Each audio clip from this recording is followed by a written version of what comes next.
सामीन, जैसा कि आप जानते हैं कि पाकिस्तान तो क्या पूरी दुनिया भर में कोरोना की वबा फैली हुई है और इस सिलसिला में हमारी जो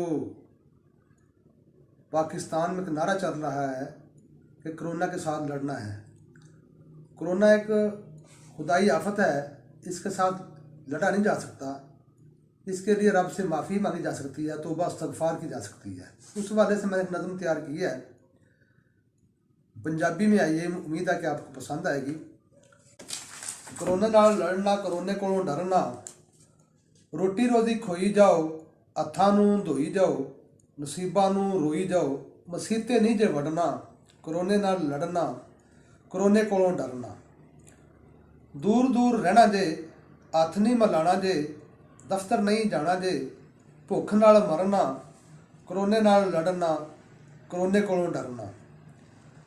खांसी जे बुखार होवे, सीने उत्ते भार होवे, बंदा जे लाचार होवे, काल सानू करना, कोरोने नाल लड़ना, कोरोने कोलों डरना। कोरोने दे मरीज़ां नूं, उन्हां दे अजीज़ां नूं, नज़ीरां ते हफीज़ां नूं करंतीना वल खड़ना, कोरोने नाल लड़ना, कोरोने कोलों डरना।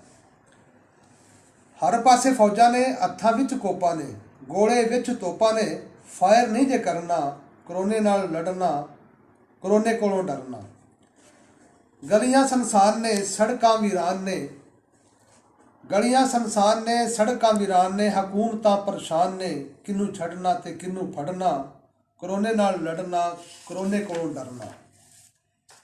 ये किवें दी लड़ाई है, ये किवें दी लड़ाई है, डर गई खुदाई है, उत्तों ये दुआई है, कोरोना तो ना डरना, कोरोने नाल लड़ना, कोरोने कोलों डरना।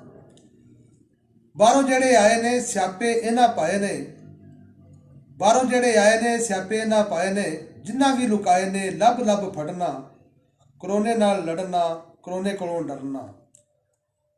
भुल गई खुदाई है, भुल गई खुदाई है, आफत ऐसी आई है, रब ने गलाई है, रब तो ही डरना, कोरोने नाल लड़ना, कोरोने कोलों डरना।